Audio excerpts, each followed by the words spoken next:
اقوام متحدہ general assembly کا 80واں اجلاس جاری ہے، جس کے سلسلے میں پوری دنیا سے لیڈران اور ممالک کے سربراہان امریکہ میں موجود ہیں۔ اسی چیز کا فائدہ اٹھاتے ہوئے امریکی صدر ڈونلڈ ٹرمپ مختلف جو ممالک کے سربراہان ہیں ان کو 1-on-1 میٹنگ کے لیے بلا رہے ہیں۔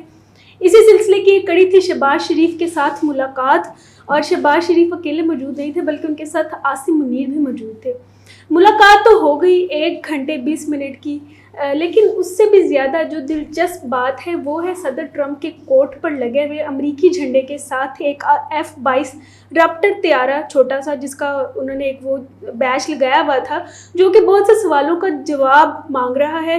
اور ہم آج وہ سارے سوال احسن رضا صاحب سے پوچھیں گے اور ٹٹولیں گے کہ ان کے جواب کیا ہو سکتے ہیں۔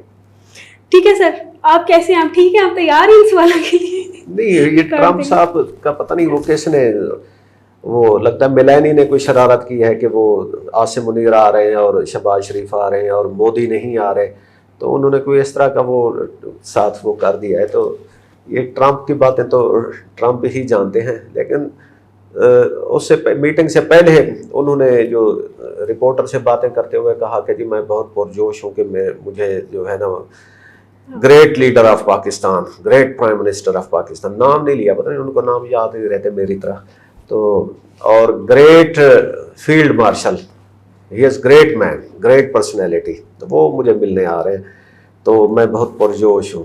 تو اس بات کا تو ہم کچھ وہ انفر کر سکتے ہیں اس سے، البتہ وہ جو انہوں نے وہ لگایا ہے، تو آپ کا کیا خیال ہے کہ کسی کو مجھے لگتا ہے کہ شاید یہ چھیڑا بھی ہے، اور شاید پاکستان کو اب امریکہ کی طرف سے کوئی دفاعی ٹیکنالوجی یا اس طرح کی کوئی لیٹسٹ ٹیکنالوجی جو ڈیفنس میں ہے وہ ملے گی۔ دیکھیں ٹیکنالوجی جو ہے نا وہ ایک اچھی چیز ہے، لیکن اس پہ فلی ڈیپینڈنس جو ہے نا اس کا حشر آپ نے کرن دیکھ لیا کہ رافیل جو ہے نا وہ دنیا کا جو بیسٹ ایور اس کو کرافٹ فائٹر جیٹ مانا جاتا تھا کہ وہ آج تک ڈاؤن نہیں ہوا، لیکن اس کو چلانے والا بھی تو کوئی ایک برین ہونا چاہیے نا۔ تو ایک طرف ٹیکنالوجی ہے، ایک طرف آپ جو اس کو آپریٹ کرتے ہیں وہ ہے۔ تو اگر امریکن ٹیکنالوجی آتی ہے جو کہ اس وقت بہت ہی سپیریئر ہے دا ورلڈ اوور، اور وہ پاکستان کے پاس آتی ہے تو ایک بہت اچھا ڈیڈلی کمبینیشن جسے کہتے ہیں وہ ہو جائے گا۔ اور ادھر سے ہم نے یہ بھی سنا ہے کہ انہوں نے کوئی مودی صاحب نے اوور 100 رافیل کا آرڈر دے دیا ہے، تو ادھر سے رافیل ہوگا، ادھر سے ہمارے پاس چائنیز ٹیکنالوجی ہے جو کہ انفیریئر سمجھی جا رہی تھی اس سے پہلے، اس جنگ سے پہلے، لیکن ہم نے یہ کر کے دکھایا کہ بھئی ٹیکنالوجی صرف ایک اسپیکٹ ہوتا ہے، اس کا یوزیج جو ہوتا ہے نا، جو اس کو یوز کر رہا ہوتا ہے برین، وہ گیم چینجر ہوتا ہے۔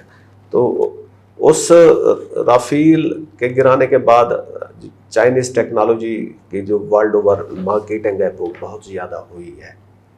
امریکہ پوری دنیا کے ڈیفنس سسٹم میں گھس کے بیٹھا ہوتا ہے، ہر چیز کا اس کو پتہ ہوتا ہے، لیکن کیونکہ ہم چائنا کے ساتھ اپنا ڈیفنس سسٹم تھوڑا سا شیئر کرتے ہیں تو اس لیے شاید وہ اس طرح اس کا ہینڈ نہیں ہوتا، لیکن یہ 5th جنریشن جو ہے یہ ہم لے ہی امریکہ سے رہے ہیں۔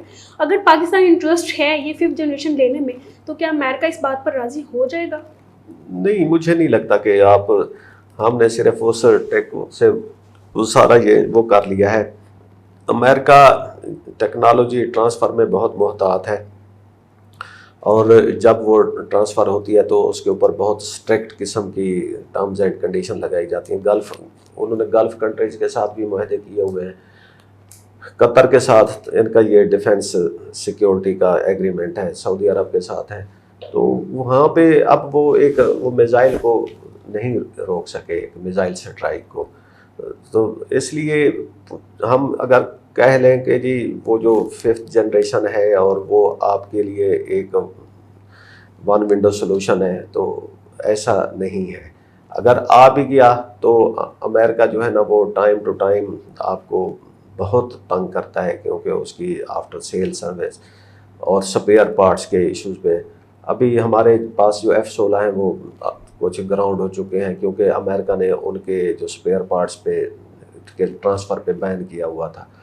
ٹرمپ آئے تو انہوں نے اس کو کچھ ریلیکس کیا، تو آنے والے دنوں میں ہم دیکھتے ہیں کہ کیا ہوتا ہے۔ ٹرمپ صاحب جو ہے نا وہ ڈیل میکر ہیں، وہ اپنے اسلحہ بیچنے میں بہت ہی پرجوش ہوں گے کہ ہمیں کوئی بھی وہ مل جائے.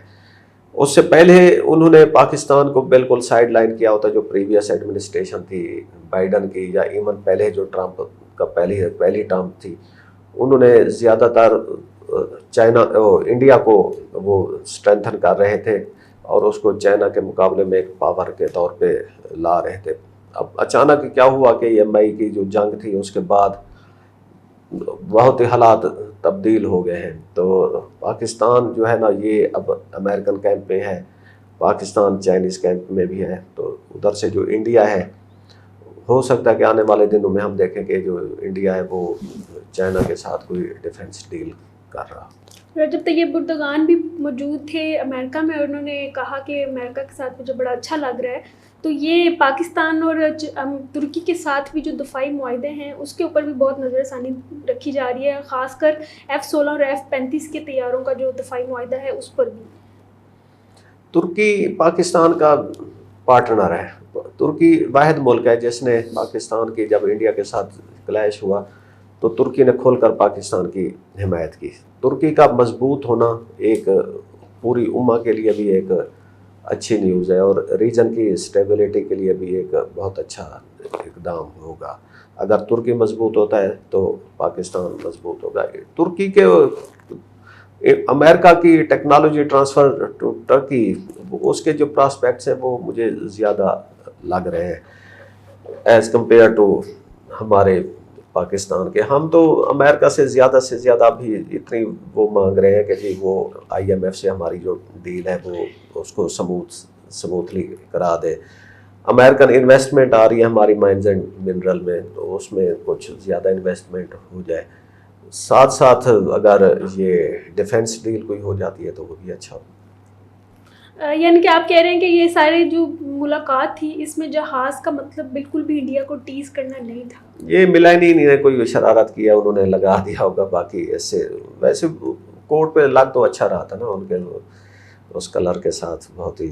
اور دیکھیں پوری دنیا میں اس کو نوٹس کیا گیا ہے. حالانکہ میں ویسے ٹرمپ کی نا ٹائی ہی دیکھتا ہوں کہ وہ ہمیشہ ایک ہی کلر کی ہوتی ہے, تو کبھی سوچتا ہوں کہ کوئی اور کسی اور کلر کی بھی کوئی ٹائی پہن لیں گے. اس کے مقابلے میں وہ ان کے جو کلر تھے اپنے جنرل صاحب کے اور پرائم منسٹر صاحب کے, تو وہ اتنے امپریسو نہیں تھے. ناظرین, امریکی صدر کے پن واقعی کوئی علامتی پیغام تھا یا یہ ایک رسمی فوجی اعزاز تھا؟ فیصلہ آپ کریں.